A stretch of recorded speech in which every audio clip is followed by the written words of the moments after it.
We're live now to CTV's Rachel Aiello in Huntsville for us again this morning. Rachel, good morning to you. So let's begin with what we heard yesterday. The Prime Minister and the Premiers indicating the August 1st deadline for a trade deal may not be met. Tell us more.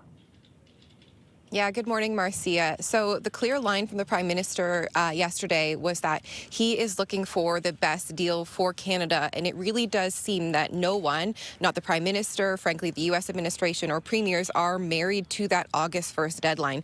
Their sentiment on this side of the border is if we have to agree to whatever is on the table August 1st, that might not be in our best interest. They are willing to kind of wait it out, keep talking, if that means Canada could get a better deal. So while we're all counting down to see what comes as of August 1st. If there isn't a deal reached, is Canada going to get hit with those 35% tariffs? That is still an open question, and the Prime Minister yesterday was equally non-committal when it comes to what would Canada do in that situation. Would we retaliate? There's mixed views among the premiers on whether that is the approach that should be taken. But I did have a chance yesterday, Marcia, to press the Prime Minister a bit on what does he actually mean when he is saying a good deal for Canada? Like, tangibly, what does that include? And he elaborated a bit, saying he wants a deal that allows Canada to do what it wants to do, what he's proposed to do through the election campaign, all these big building projects, get critical minerals to new resources, to markets, and then also something that wouldn't tie our hands down the line in other trade conversations. So a bit more detail there on what a good deal in his mind is,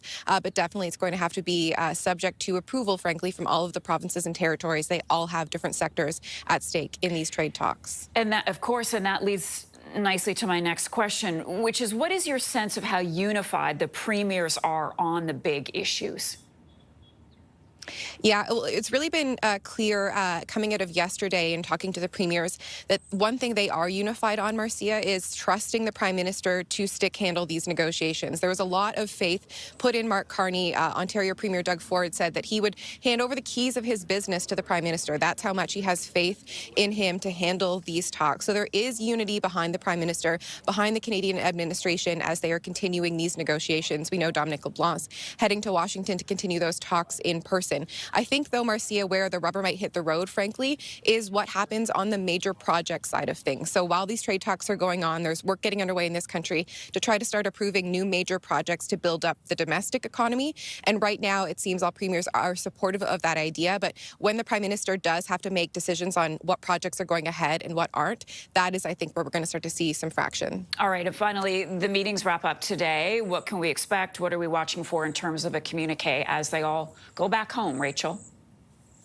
Yeah, so we're expecting all the premiers to come out around 1 p.m., but before that, they've just got underway a few moments ago. They are meeting today to continue the conversation around internal trade. So we'll see if there is any more updates on new internal trade barriers coming down, more memorandums of understanding. But then they are taking time to focus on frankly, continuing to be very pressing domestic Canadian issues.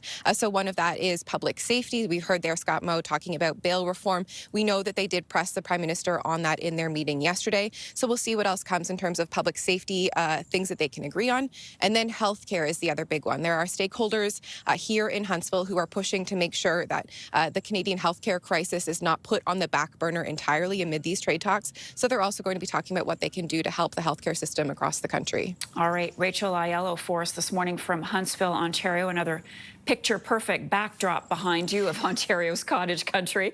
Rachel, stay in touch. Let us know if there are any developments there this morning. Appreciate that reporting. President Trump said